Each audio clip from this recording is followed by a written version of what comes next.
Picture this. You're an aspiring emperor with massive shoes to fill, big guns, big money, big aspirations. Now stop imagining and learn of the KAG Imperium. They laid claim to the biggest empire ever known, with the biggest ships, biggest guns, and a brand new emperor with unlimited power. After his father's death, Primus Randolphus the Eager ascended to the throne. It was from here that he began a relentless campaign of war against much of the known galaxy, and he won with every step. The ancients of Sagittarius, the wise of Norma, and the mighty of Perseus. Each had a mighty fleet, but when faced with the fury of a KAG battlecruiser, all surrendered to avoid terrible losses. When a small and disjointed union of systems within Orion was encountered, the Council of Emperor Randolphus wasn't even called. Small strike groups were sent to make vassals of the mere hundreds of worlds controlled by, you guessed it, the humans. Before I get ahead of myself, let me explain how warfare commonly occurred within the Milky Way. Opposing fleets would meet each other on the battlefield, all lining up in an honorable display of might. The two fleets would approach in massive broadside lines, firing the full fury of their arsenal while still well within visual range. This form of combat was intended to minimize the casualties of unpredictable stellar warfare and limit collateral damage. Not only that, battles often lasted for only hours and wars only days. It was seen as cheaper to become a vassal to a superior force than lose expensive dreadnoughts. Fleets attacked each other until one side was placed at an obvious disadvantage. After this, the losing fleet would surrender and retreat for repairs.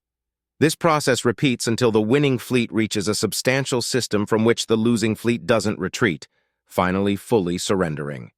In most cases, this is the end of hostilities. Now, these tactics weren't used during first contact but played a critical role in the KAG-human war. The galaxy had never seen a war last more than a year. No doctrine ever foresaw any possibility of such a horrid war. Logistics were planned accordingly, only enough for a minor conflict with minimal casualties. Noon, not even first contact species, was willing or able to fight a sustained conflict. The mentality of most species was simple. Strike first, strike fast, don't get struck.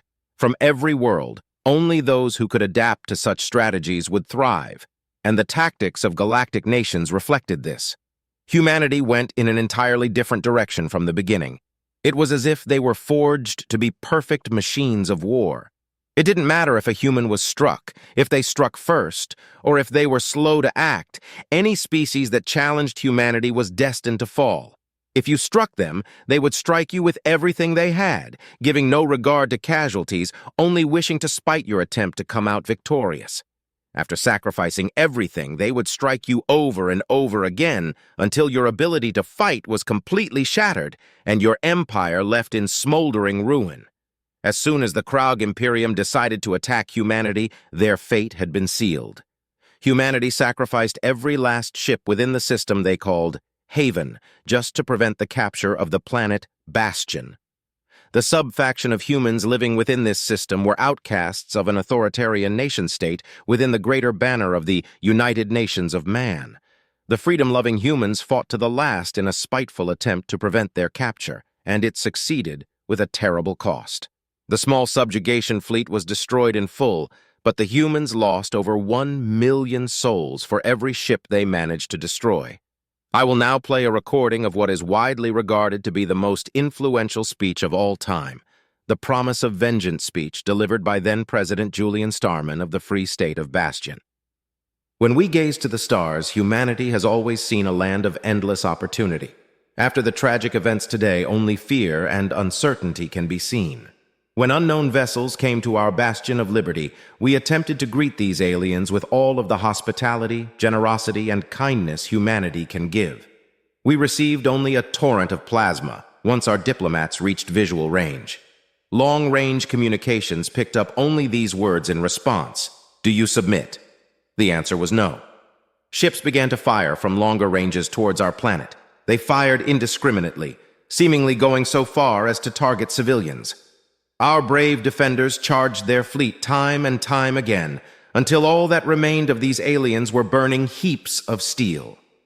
15,275,395 of our citizens were killed. Millions more are still missing.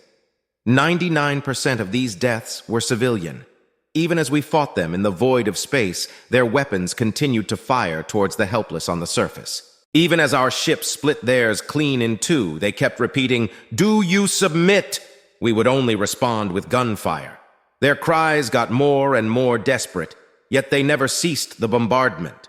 To anyone who can hear this, Bastion will not submit. Humanity will not submit. Our ships will not submit until every last individual involved in the deaths of innocent civilians has been brought to justice. No matter how long it takes, no matter how many of these aliens get in the way, justice will be achieved. Let it be known throughout the cosmos, humanity will never submit. It took hundreds of years to truly manifest, but the effects of this speech reverberated through the Milky Way for the rest of time. Humanity turned its loose union of independent planets into a singular entity focused on the protection of all mankind. The KAG Imperium resisted, of course. Thousands of the mightiest ships in the galaxy rampaged through human space for decades, but each eventually fell to death by 1,000,000 cuts. Humans could lose billions of people, thousands of ships, and dozens of systems.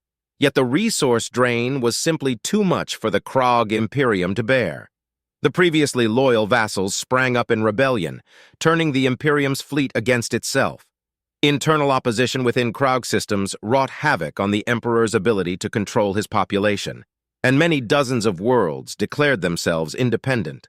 All the while, humanity festered and grew stronger. The wreckage of KAG ships was broken down and scrutinized to every last atom by human scientists, eager to learn their secrets.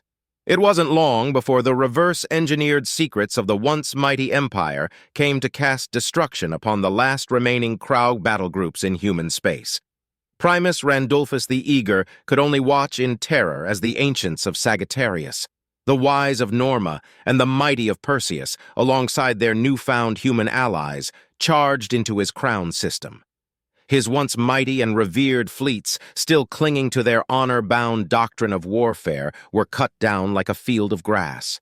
He could only sit on his throne in shame as a human strike group infiltrated his palace and stormed the royal chamber. As he was dragged off of his throne in chains, he stared toward the great murals and portraits of past emperors, wondering if he would be the last. When standing trial for his crimes, he asked the now old and decrepit president, Julian Starman, "Why didn't you just submit like all the rest?" Julian Starman mustered this as a response: "Submission is the acceptance of defeat. There was still light at the end of our tunnel. As long as even one human remains alive in this galaxy, that light will never go out. Humanity will never accept defeat, and if humanity remains undefeated, humanity shall never submit." Prisoner Randolphus the Shameful lived out the rest of his days in a prison situated in the orbit of Bastion. Every day that passed, he would stare at the ever-growing lights on the surface and slowly come to terms with the fact that his reign was over. The era of humanity had begun, and he was but a footnote within the history of humanity's ascendancy to the stars.